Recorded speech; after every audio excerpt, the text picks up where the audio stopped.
Sejam todas bem-vindas e todos bem-vindos para esse ciclo, mais um ciclo promovido pelo IPEP, agora de psicanálise e filosofia. Tivemos já dois encontros anteriores com a filósofa Léa Silveira e com o filósofo Wayne César.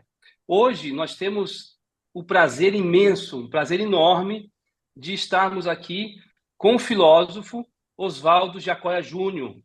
Ele é professor titular do Departamento de Filosofia da Unicamp, professor do programa de pós-graduação em Filosofia na PUC, Paraná, desde 2020.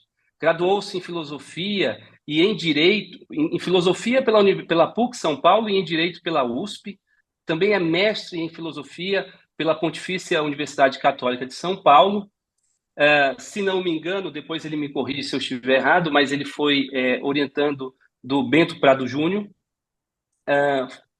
Fez o seu doutorado na Universidade Livre de Berlim, né? E o pós-doutorado também pela mesma universidade, depois um outro pós-doutorado pela Universidade de Viena e depois pela Universidade de Lecce. Bom, o currículo é vasto. É autor de diversas obras muito importantes para nós aqui no Brasil e no mundo, como Nietzsche, O Humano como Memória e como Promessa, Heidegger e o Pensamento Oriental, Ressentimento e Vontade, e o último texto, agora o mais recente, O Leitor de Nietzsche. Meu querido Oswaldo Jacóia, seja muito bem-vindo. Muito obrigado. Boa tarde, Francisco. Boa tarde a todas e a todos que nos acompanham nessa ocasião. Eu queria agradecer a cada uma e a cada um pela oportunidade da interlocução e agradecer também ao Francisco, de todo o coração, pela confiança, pelo incentivo, pela generosidade desse convite. Para mim, é de fato uma ocasião de muita alegria e de grande honra estar presente aqui, nesse momento. Muito obrigado. O prazer é meu, muito prazeroso estar contigo. Eu queria até começar contando uma pequena historiazinha, que apesar de não ter, eu não fiz, a minha filosofia foi feita na PUC, eu não fiz na Unicamp, mas a gente já ouvia, naquela época não tinha internet com a facilidade que tinha hoje, né? Não tinha as redes sociais, mas a gente ouvia falar das aulas do professor Giacoia, né? Então, quando eu me graduei, fui fazer uma disciplina como aluno especial contigo e lemos o texto do Heidegger, que é metafísica, né? Enquanto se dava a minha formação em psicanálise, eu falei assim, gente, que coisa interessante, a tudo aquilo acontecendo, e a sua sensibilidade com a gente era muito notória, porque usávamos o texto em português e usávamos o texto em alemão, né? E você ia traduzindo conosco cada parágrafo, íamos lendo, ia traduzindo, e aquilo é de uma experiência de leitura que talvez hoje o mundo contemporâneo não nos permita tanto, mas assim foi um semestre que foi possível assim refletir, pensar e articular várias coisas. Talvez hoje a gente não consiga fazer isso, ou não consiga fazer como fazíamos antes, né? Mas isso para dizer assim de quão especial você foi e você é no ensino, né, do pensamento, de um pensamento também não só brasileiro, mas também de uma interlocução muito vasta com outros campos, né, como a psicanálise. Queria começar por aí, né? O que te aproximou, a partir de todo o seu percurso intelectual, o que te aproximou dessa interlocução com a psicanálise? Bom, Francisco, mais uma vez, muito grato, né, pela evocação dessa experiência que eu tive o privilégio de partilhar com você e com outras e outros colegas naquele curso, que eu me lembro, aliás, muito bem, e foi realmente um curso que trouxe para mim intensa gratificação e justamente decorrente da troca, da interação que foi possível estabelecer com as pessoas que frequentaram aquele curso. Me lembro disso perfeitamente bem. Obrigado pela lembrança. Bom, a sua pergunta é uma pergunta que me dá muito prazer em responder, porque ela me permite evocar algo de muito pessoal, né? Alguma coisa que faz parte, digamos assim, de aspectos muito singulares da minha vida. Quando eu sou paranaense, eu nasci no norte do Paraná, numa cidade chamada Ribeirão Claro, onde eu estou nesse momento aqui. E fui para São Paulo em 1968 para fazer, então, o assim chamado curso secundário, naquela época chamava-se assim, né, preparação para o estudo na universidade. E eu tinha o propósito e também a expectativa familiar de estudar, seguir a carreira do meu pai e tudo estava certo para isso, e eu entrei, inclusive, na Faculdade de Direito da USP para dar continuidade a esse projeto, mas durante o meu primeiro ano do ensino secundário, já, portanto, no primeiro momento da minha tomada de contato com um nível de aprendizado superior ao elementar, eu tomei contato com a filosofia, né? Eu tive o privilégio de ser apresentado à filosofia por uma professora, pela professora Dona Zelinda, do Liceu Pasteur, que me colocou e colocou a nossa turma toda diretamente em contato com os textos filosóficos mesmos. E eu confesso a você, então, Francisco, que desde aí se tornou claro para mim que a minha vocação, de fato, era uma vocação para a filosofia e que eu tinha digamos, nesse campo, o meu foco principal de interesse intelectual e existencial. Mas eu continuei, eu fiz o curso de Direito, iniciei uma carreira jurídica, mas, ao mesmo tempo, o meu grande interesse era, e sempre foi, filosofia do direito, e este campo da filosofia que é recoberto, digamos assim, pelo elemento normativo, né? A ética, a moral, o direito, a filosofia da religião. Então, fundamentalmente, na época de faculdade já, o centro do alvo mesmo dos meus interesses era ética, filosofia do direito, filosofia política e, sobretudo, a filosofia do direito penal. Naquele período, o pensamento do Michel Foucault estava em plena ebulição, né, os trabalhos dele sobre a verdade das formas jurídicas, etc. E aquilo foi um campo para mim assim de intenso, extraordinário interesse. O meu mestrado, então eu fiz ao mesmo tempo o curso de graduação em Direito, o curso de graduação em Filosofia e me inscrevi na USP em Filosofia do Direito como o meu programa de pós-graduação. Mas, nesse ano, nesse período, com a cassação dos professores da USP, etc., os professores José Trujanotti, Bento Prado Júnior, Maurício Trachtenberg, Celso Furtado, todos eles migraram para a PUC de São Paulo, e o pós-graduação da PUC de São Paulo se tornou para mim muito mais interessante. E eu, então, deixei de fazer o curso de Filosofia do Direito na Faculdade de Direito e fui fazer Filosofia na PUC, na pós-graduação da PUC, e fui lá, então, que eu tive o meu contato com o Bento Prado Júnior, que depois, além de grande amigo, uma pessoa que eu admiro, respeito, nossa, prezo assim incondicionalmente, se tornou também o meu orientador. Mas o meu programa de mestrado e minha dissertação de mestrado foi sobre Augusto Comte, na verdade, né? Foi sobre o positivismo de Augusto Comte, que eu tinha estudado ad nauseam na Faculdade de Direito. E foi sobre o conceito de física social. Então, você já pode imaginar que o horizonte de interesses que me atraía era o campo interdisciplinar. E a relação da filosofia, então, com as ciências humanas, né? E aí, no caso do Augusto Comte, o que é que significava, portanto, a filosofia positiva enquanto um sistema das ciências, e também a relação, obviamente, além da interface da filosofia com as ciências, também com as artes, com o campo das artes.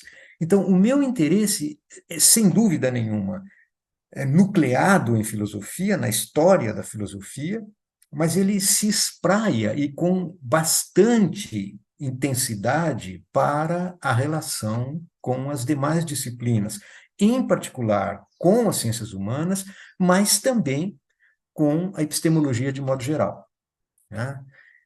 Eu me interesso muito por lógica, me interesso muito por filosofia da ciência, e, bem, trabalhando ao lado do Bento Prado, era quase inevitável que o interesse pela psicanálise aparecesse como algo natural. E, de fato, foi o que aconteceu. Então, é compreensível, então, né, que, em função do meu diálogo sempre muito fecundo e intenso com o Bento, surgisse uma aproximação com a psicanálise. Isso aconteceu, de fato.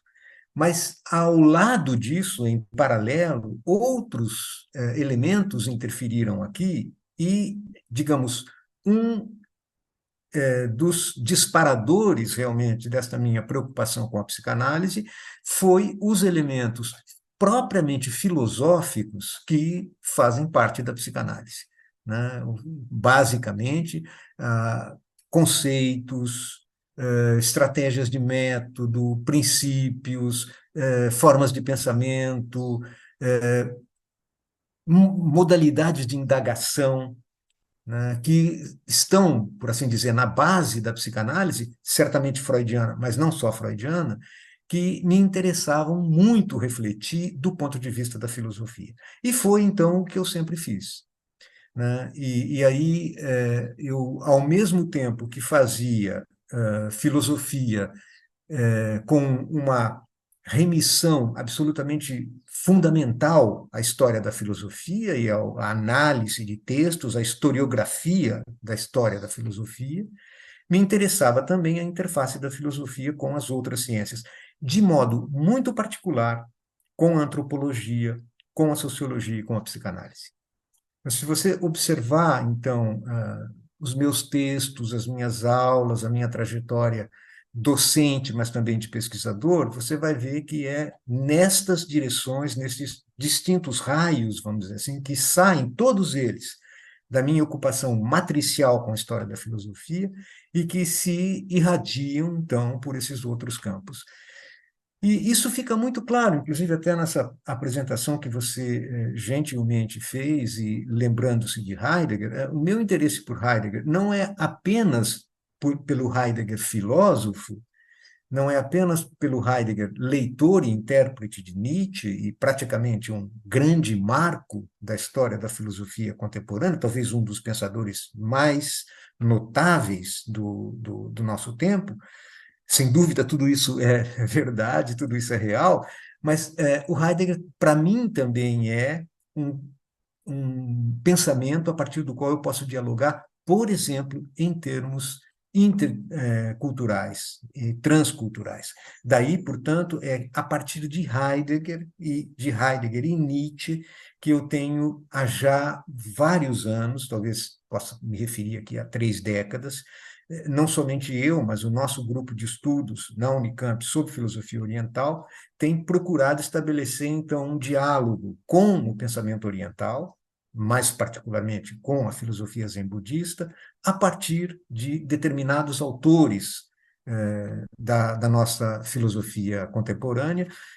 Cito a você, assim, de maneira muito resumida, né? Seriam, então, Hegel, Heidegger, Nietzsche, Schopenhauer. Então, esses autores são aqueles que têm, até hoje, balizado o nosso diálogo com os colegas, por exemplo, com os filósofos da Escola de Kyoto ou com outros pensadores da tradição cultural japonesa, chinesa ou mesmo hindu. Então, apenas para explicitar um pouquinho melhor, Francisco, né? A minha trajetória sempre foi aquela de um pensamento filosófico que está sempre aberto, sempre motivado, sempre, por assim dizer, inquietado por aquilo que acontece também no âmbito das ciências e das artes. Para finalizar esse primeiro ponto que você menciona, do mesmo modo que eu comecei a ler Nietzsche com 15 anos de idade, eu comecei a ler Freud com 15 anos de idade. E justamente no mesmo contexto do meu curso clássico, digamos assim, estimulado pela mesma professora. Então, o meu interesse em Freud, no início, talvez fosse menos propriamente pela psicanálise do que aquilo que me parecia ser o Freud filósofo, e que mais tarde eu fui perceber que não se tratava do Freud filósofo, mas da própria psicanálise, e em particular da metapsicologia. Então, quando, por convite dos colegas Roberto Sani, Marcos Miller, eu venho para a Unicamp, o meu primeiro trabalho na Unicamp foi justamente nesta linha de pesquisa, que era filosofia da psicologia e da psicanálise. Então, meu primeiro curso na Unicamp foi um curso justamente sobre filosofia da psicanálise, em um trabalho muito próximo com o Monzani, com o Usmir e com o Gélico Loparic. Então, isso só para deixar. Isso foi em que ano? Em que ano que foi isso? Isto foi em 94, final de 93, início de 94. Mas um pouquinho antes. Você disse que ali aos 15 anos, lendo Nietzsche, lendo Freud, o Freud falou que deixou de ler Nietzsche, né? Mas Verdade. você lia os dois. Quando que o estudo da obra do Freud passou a ser sistemático? É com o Bento Prado ou foi antes? Olha, na verdade, começa com o Bento Prado, né? Começa com um curso, eu considero absolutamente seminal, ministrado pelo Bento Prado, sobre o projeto para uma psicologia científica, em complementado depois com o capítulo 7º da interpretação dos sonhos. Esse foi um curso ministrado pelo Bento Prado na pós-graduação em filosofia da PUC, um curso no qual o Bento estava fundamentalmente interessado em uma discussão, digamos, de grande profundidade, com o livro do Paul Ricoeur, da interpretação, que recentemente tinha sido publicado. Então, foi justamente nesta, digamos, tensão, né, entre a hermenêutica e a energética, e a resposta do Bento a esse problema da relação entre hermenêutica e entre a energética e a hermenêutica no Ricoeur, que ele foi motivado a ler, então, conosco, o projeto e o capítulo 7º da interpretação dos sonhos. Aí, então, realmente, para mim, aquilo que tinha sido uma espécie de interesse precoce no curso secundário se transforma realmente quase que numa preocupação obsessiva, né? De fato, entender mesmo o que significa a ancoragem, né, e o subsolo, ou se você quiser, se me permitir a expressão, uma espécie de infraestrutura filosófica da psicanálise. E filosófica e epistemológica, claro, né? Sim. Uma coisa me chama a atenção, agora curiosidade mesmo, a gente tem Perdão, uma Francisco, intelectual. desculpe, você me perguntou um pouco antes de 94, né? Isso foi bem antes de 94, portanto, isso foi antes até de que eu tenha feito o meu doutorado, né? Isso foi Sim, no final dos anos 70, início dos anos 80. eu imaginei. Agora, uma coisa que me chama a atenção, mas é uma curiosidade que eu tenho,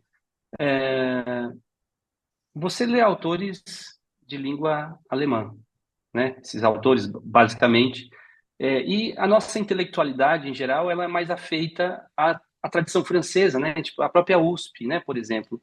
É, Como é que você foi por esse caminho, assim? Tem alguma coisa a ver de familiar? Como é que isso chegou até você? Bom, primeiro, a minha formação toda é francesa, né?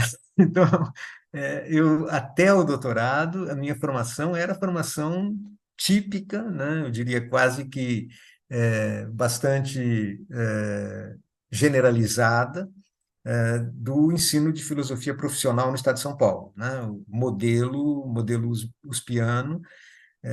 Inclusive, o meu trabalho com Augusto Conte, etc., foi um trabalho todo ele feito em língua francesa. É, Você está me fazendo questões que me fazem remexer o baú aqui, né?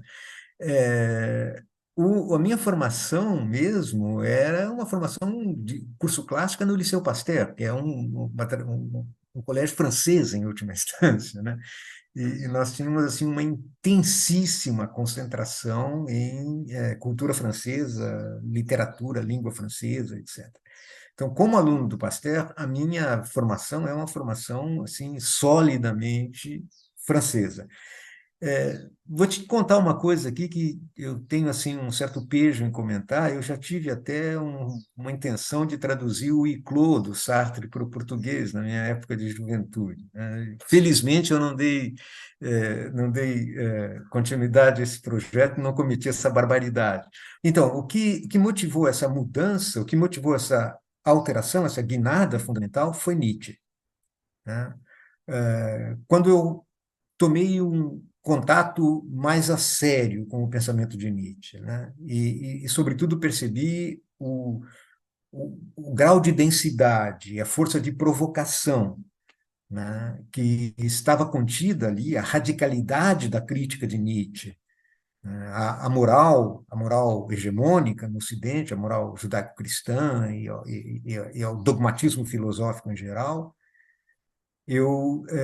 Para mim foi um chamado assim, digamos, existencial, né? Compreender esse pensamento se colocava para mim como uma tarefa, né? Não só porque me interessava, mas também porque eu gostaria efetivamente de compreender o que estava em jogo, e daí então se tornava para mim indispensável a frequentação dos textos no idioma original.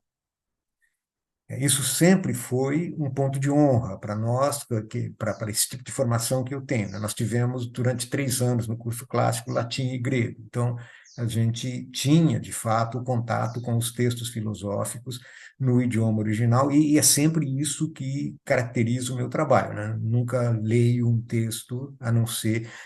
Evidentemente, eu não sei japonês, né? E também não sei sânscrito ainda, então, com relação ao pensamento oriental, fica mais difícil porque eu tenho que me valer de outras traduções. Mas, na medida do possível, na minha trajetória, a frequentação dos textos filosóficos no idioma original sempre foi ponto de honra.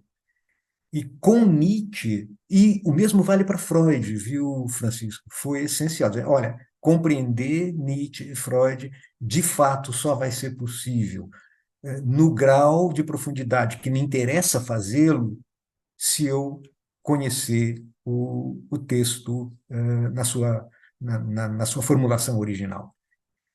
E aí, então, o meu doutorado, que estava direcionado para um outro campo, né, passa, então, a ser centrado no meu interesse por Nietzsche. E aí, então, eu faço a minha carreira praticamente na Alemanha. Eu tinha te interrompido, agora eu queria voltar naquele ponto que você disse que o Mozani e o Smith convidam ali em 94 para dar um curso de filosofia da psicanálise na Unicamp. Aham. Tinha um curso também que eu não vou lembrar do nome agora, mas que muitos psicanalistas, inclusive aqui em Campinas, em São Paulo, fizeram, que era esse curso, que se não me engano era no Instituto de Lógica, Isso, era ali na exatamente Unicamp. esse curso. Esse curso, né? O curso ele estava nucleado no Centro de Lógica e Epistemologia, mas ele era ministrado pelos professores do Departamento de Filosofia. Então, eu fui contratado pela Unicamp, eu dava uma disciplina de História da Filosofia no curso de Filosofia e uma disciplina no CLE, no Centro de Lógica e Epistemologia, que se chamava justamente Filosofia da Psicologia e da Psicanálise. E este era uma espécie de programa de extensão do Departamento de Filosofia. E, como você acaba de dizer, e é verdade, a grande maioria das pessoas que frequentavam este curso não eram os estudantes de filosofia, eram profissionais muitos deles psicanalistas, a grande maioria psicanalista. Conta um pouco, porque esse curso acabou, acho que eu não sei quanto tempo ele durou, acho que no começo dos anos 2000 ele já não existia mais, Mas conta um pouco como é que foi esse projeto para Olha, vocês, como eu professores. não saberia, digamos assim, fazer um histórico a esse respeito, porque quando eu cheguei, o curso já existia e já existia a longa data, né? Há bastante tempo. Eu acho que o criador deste curso, ou os dois, digamos, criadores, foram o Osmir e o Gélico, mas eu não sei dizer exatamente como é que eles, digamos, tomaram essa iniciativa. Eu sei que isso estava ligado ao CLE, ao Centro de Lógica e Epistemologia, e eu sei que isso já vinha, digamos assim, ancorado numa longa tradição que remonta ao trabalho do Porchat. Mas eu não sei, do professor Oswaldo Porchat, né? Eu não sei dizer a você, Francisco, como é que essa história se desenrolou. Quando eu cheguei na Unicamp, em 94, isso já tinha um longo histórico. E pouco tempo depois, este programa foi desativado. Eu acho que ele não desapareceu, ele ainda continua lá nucleado no Departamento de Filosofia e no próprio CLE, mas ele não. Eu acho que foi pouco depois do ano 2000 mesmo, como você está se referindo aí, ele foi suspenso.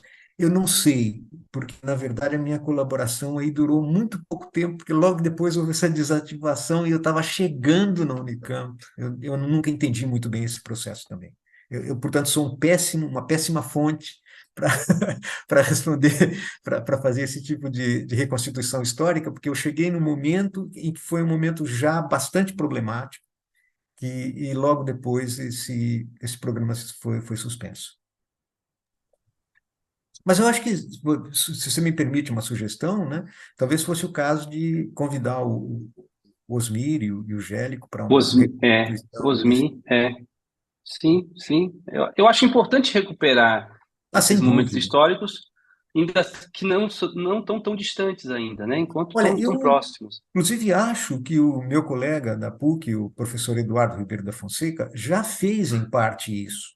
Ele já fez algumas entrevistas com o Loparic, com o Osmir, reconstituindo um pouco dessa história. E aí, nesse caso, né, não é só o Osmir e o Gélico, a presença do Monzani era uma presença Sim, absolutamente decisiva aí nesse curso. sim. Mas voltando aqui Bom, para o nosso eixo. deixa eu voltar, porque a gente já falou bastante, agora deixa eu falar um pouquinho daquilo que tem a ver com o tema que eu havia inicialmente sugerido, que é ressentimento e vontade.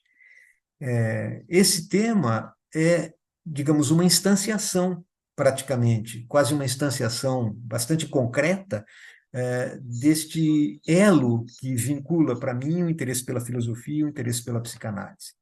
Por quê? Porque o tema do esquecimento e da memória, que é o fulcro a partir do qual emerge a temática do ressentimento em Nietzsche, está subsumida sob, digamos assim, a égide ou no horizonte daquilo que o Nietzsche denomina psicologia ou fisiopsicologia.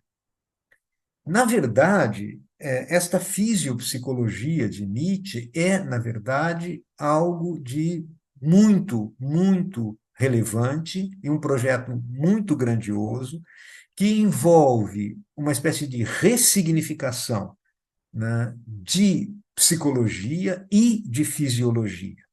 E, no fundo, é uma tentativa de reflexão proveniente da filosofia sobre a ligação, sobre a relação entre o fisiológico e o mental, né? Em última instância, entre a alma e o corpo. Ou seja, o problema fundamental, básico, sempiterno da filosofia.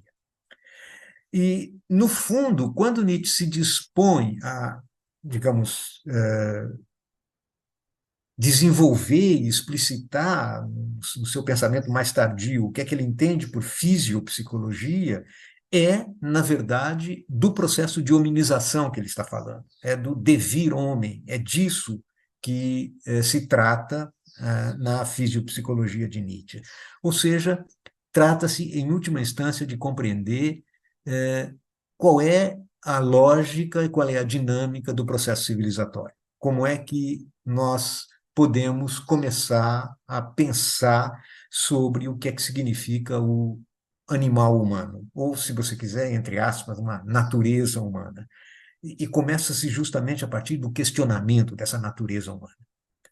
Então, é por isso que eu digo que aqui nós temos alguma coisa que faz comunicar a filosofia, a antropologia cultural, a psicanálise, a sociologia, enfim, o arco todo das ciências humanas. E qual é o problema? Como é o que está em jogo com o ressentimento? São vários aspectos.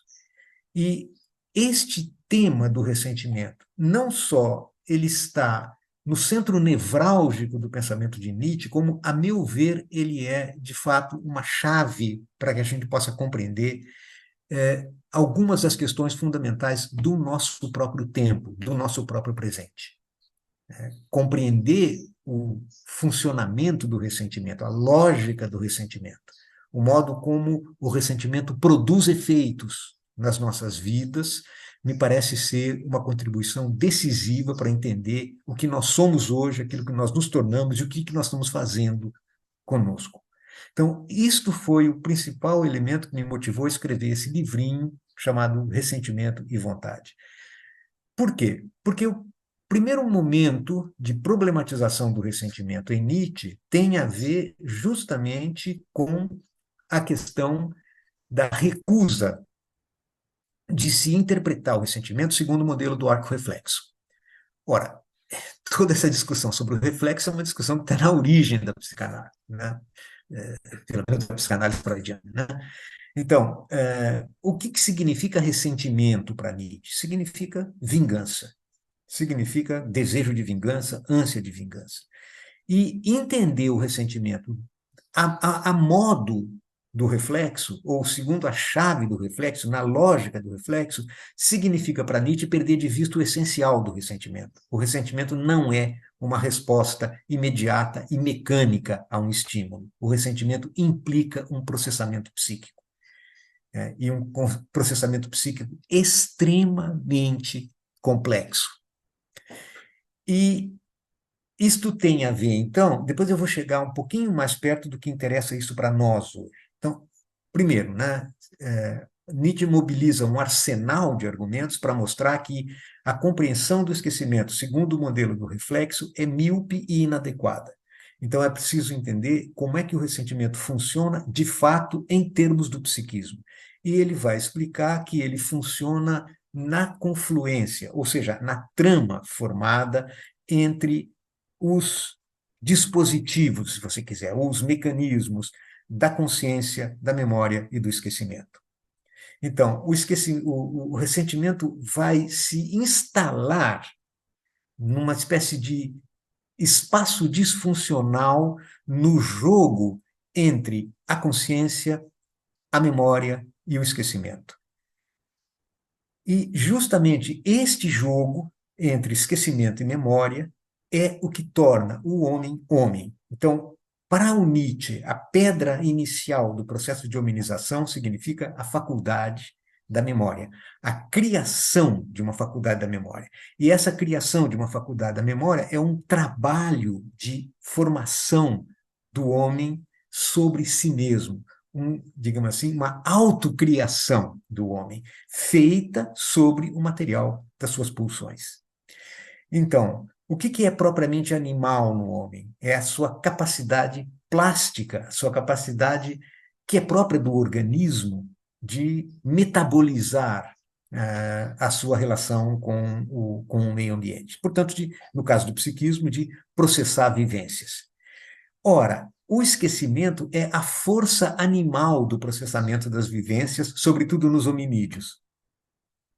Então, o esquecimento é uma função orgânica de assimilação, de processamento de vivências, que faz com que o vivido possa ser trabalhado, elaborado e, portanto, assimilado. E o que, digamos, constitui a força da saúde animal é precisamente o poder, né, o vigor da sua faculdade de esquecer. O que acontece com o homem? O homem é um animal, digamos,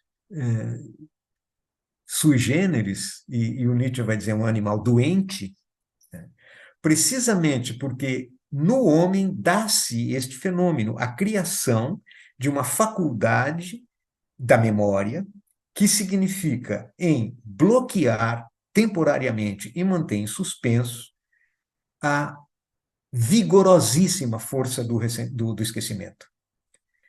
Então, nós esquecemos justamente porque nós podemos manter a consciência aberta para novas vivências, né? Então, essa é a função do esquecimento, manter a consciência livre para assimilar o novo acontecimento, as novas vivências.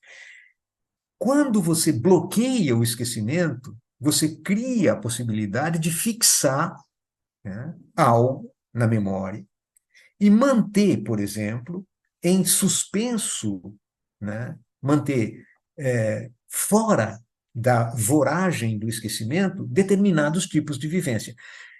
Principalmente, o que é fundamental para Nietzsche é que a criação da faculdade de memória tem a ver com a fixação neste animal esquecediço, capaz de esquecer, de uma série de prescrições de tipo obrigacional. Então, a, a faculdade da memória, que é justamente a gênese da vontade, é um propósito do animal homem de manter sempre presente uma série de empenhos feitos com vistas à antecipação de procedimentos no futuro. Ou seja, manter presente na memória, o Nietzsche vai dizer, gravado a fogo na memória, uma série de ideias. É justamente aqui que se cria no homem a causalidade da vontade, ou seja, aquilo que permite prometer. Transforma, portanto, um animal totalmente aleatório em termos de comportamento em algo previsível, algo que possa ser calculável, alguma coisa que se interpõe no espaço entre um eu quero e um eu faço. Ou seja, transformar a ação efetiva no cumprimento de um ato de vontade. Veja, o estabelecimento do primeiro rudimento da relação causal, que é a relação causal da vontade como causa. É a partir daí porque o homem se torna capaz de prometer que o homem se torna homem. Tá? Então, para que a gente possa entender o que é que significa o devir homem, a gente precisa entender a possibilidade da promessa. E a possibilidade da promessa implica na criação de uma memória da vontade e de uma causalidade possível da vontade.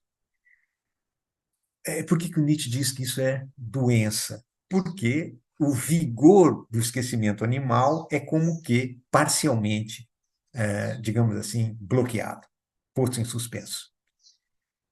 Mas justamente o fato de dizer que o homem é um animal doente significa aí que se cria a possibilidade do mundo humano, a possibilidade da história. E essa doença é absolutamente prodigiosa. Bom, mas então, o que significa aqui? Eu estou um pouco preocupado com o nosso tempo, então eu vou ter que acelerar um pouquinho, né? O que significa isso? Significa que a hominização produz uma espécie de condição ontológica do ser humano que o torna, de alguma maneira, vulnerável, né? E é onde reside a vulnerabilidade? Em uma disfunção da capacidade de esquecer. O que é o ressentido? Fundamentalmente, nesta chave, é aquele que é incapaz de processar suas vivências, em particular, as suas vivências negativas. Então, o ressentido é, do ponto de vista da fisiopsicologia nietzschiana, uma espécie de dispéptico. É alguém que não consegue, digamos, metabolizar as suas vivências negativas. E que, portanto, sempre ressente, ou seja, sempre sente de novo o mesmo. E, portanto, é alguém que, em função desta perturbação da capacidade de esquecimento é alguém que tem o seu futuro comprometido, assim como tem o seu presente comprometido, porque o seu presente e o seu futuro estão sequestrados por aquilo que ele não pode digerir das vivências negativas do seu passado. Ora, como isso produz um imenso sofrimento psíquico, Francisco, nós vamos encontrar aqui, de acordo com o Nietzsche, na dependência do próprio processo de hominização, o modo como o ser humano pode se livrar desse sofrimento psíquico causado pela disfunção do esquecimento. E qual é? É a culpa. A culpa é exatamente a satisfação substitutiva que o sofredor encontra para um sofrimento de que ele não pode se livrar. Ele precisa encontrar um culpado, culpado este sobre o qual ele possa projetar a responsabilidade do seu sofrimento, para que ele possa descarregar sobre esse culpado a agressividade, a hostilidade que ele não pode descarregar para fora, ou seja, uma hostilidade que, em função do processo de hominização, da socialização humana, ele é obrigado a introjetar. Então, veja, como é que se comunica isso com a psicanálise? Né? Repressão da agressividade, internalização da agressividade, descarga interior da agressividade, como canal substitutivo de satisfação de uma exigência pulsional que não pode ser resolvida na sua meta original. Todo esse vocabulário é eminentemente psicanalítico, e você pode ler a genealogia da moral assim, mas você pode ler a gênese do superego e do ideal do eu precisamente com o léxico da genealogia da moral, porque o processo é o mesmo. Exatamente o mesmo. Então, por que, que o ressentimento é fundamental? Porque o ressentimento nada mais é do que narcose psíquica. É a narcotização do sofrimento através da intensificação do sofrimento no registro da culpa. Encontra-se um culpado, portanto, pode-se extravasar uma hostilidade que, bloqueada na sua meta original, só pode ser voltada para o interior. Portanto, a vingança é sempre uma vingança feita no imaginário, sempre superlativa e sempre desfiguradora. Mas o fundamental para o ressentido é que ele é capaz, é que ele consegue resolver o problema. Por quê? Porque ele encontra sempre um culpado, porque a dinâmica da culpa funciona para ele como um dispositivo absolutamente eficaz. Ora, se você pensa naquilo que domina o nosso imaginário social contemporâneo, essa busca absolutamente obsessiva de culpabilização, você vai entender, então, tanto do ponto de vista econômico, econômico pulsional, quanto do ponto de vista dinâmico, a importância dessa reflexão sobre o ressentimento para compreender o nosso mundo. Sobretudo, esta, digamos, essa reatualização de um pensamento autoritário, de um pensamento fascista, como é aquele que a gente vive hoje no mundo todo, como ele é completamente, digamos, estruturado a partir dessa lógica do ressentimento. E por que que ele funciona? Como é que ele funciona? Ele funciona poderosamente. Por quê? Confesso, prometo a você que essa é a minha última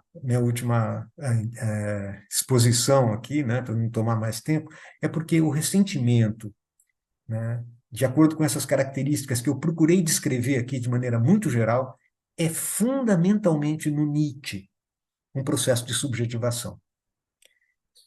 Então você tem a forma subjetiva do ressentido.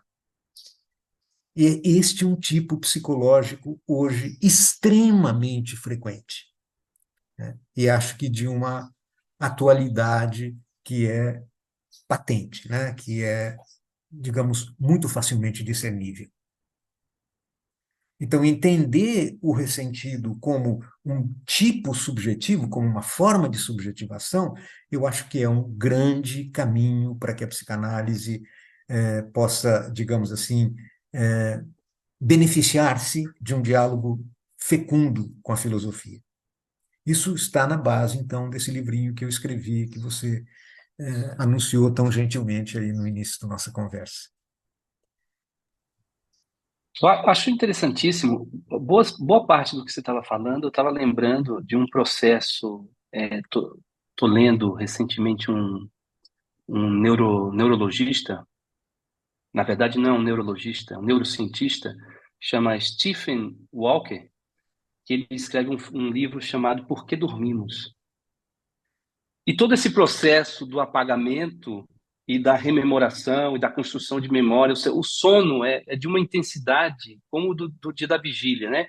Então, o sono N-REM e o sono REM, neuroquimicamente, nós estamos fazendo isso o tempo todo e o quão importante é. Então, assim, eu fico pensando assim, eu acho que o Freud tinha razão quando ele diz assim, eu vou ler o Nietzsche, eu vou encontrar coisas lá que ele intuitivamente captou e eu tenho que fazer um esforço medonho para conseguir. E eu acho, assim, eu penso assim, Oswaldo, que a sua contribuição é muito importante porque, veja, nesses tempos de hoje, você trazer esses pensamentos de volta ilumina a forma como a gente pode interpretar a realidade.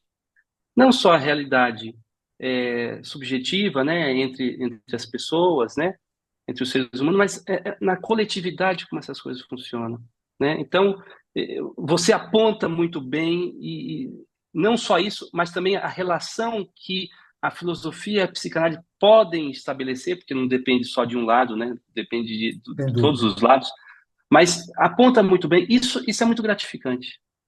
Francisco, você me perdoa só, eu confesso a você que eu tenho até um pouco de constrangimento de estar falando tanto, tomando tanto seu tempo, mas o que você disse é tão valioso para mim. Eu vejo, eu li com muito, mas com muito interesse, mas ao mesmo tempo também com muito entusiasmo, o livro da Wendy Brown, Nas Ruínas do Capitalismo. E vejo que lá no final desse livro ela vai falar precisamente da psicologia do ressentimento em Nietzsche. Eu acho que ela não interpreta com inteira justiça o pensamento de Nietzsche. Eu acho que ela, digamos, torce o pensamento de Nietzsche para ajustá-lo aos seus próprios argumentos. Mas, de toda maneira, ela viu uma dimensão essencial. E ela reconhece a essencialidade disso que ela percebeu na contribuição do Nietzsche. Como compreender a, digamos assim, trajetória montante da mentalidade autoritária hoje, e, sobretudo, da mentalidade de tipo fascista, passa necessariamente por uma compreensão da lógica do ressentimento. Isto ilustra o que você acaba de dizer, por isso é que eu fiz questão de interromper.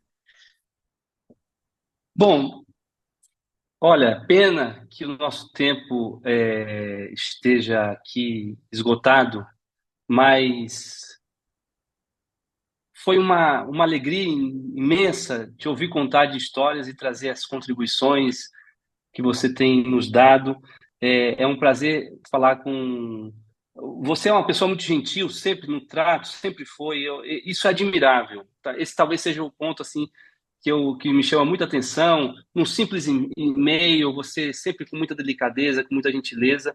Mas não só isso, tudo que você faz avançar o pensamento brasileiro, né, intelectual brasileiro, com as suas interlocuções, um cosmopolita, digamos assim, do pensar, né, que pensa com o Ocidente, que pensa com o Oriente. Oswaldo Jacóia, muito obrigado mesmo por sua participação. Foi um imenso prazer te escutar. Muito obrigado, o agradecimento é todo da minha parte e tenha certeza absoluta, para mim foi um imenso privilégio. Muito obrigado, Francisco. Um grande abraço a você, a todas e a todos. Ficamos por aqui, pessoal. Se vocês gostaram, clica no like, compartilhem e se inscreva no nosso canal do YouTube. Até o próximo ciclo.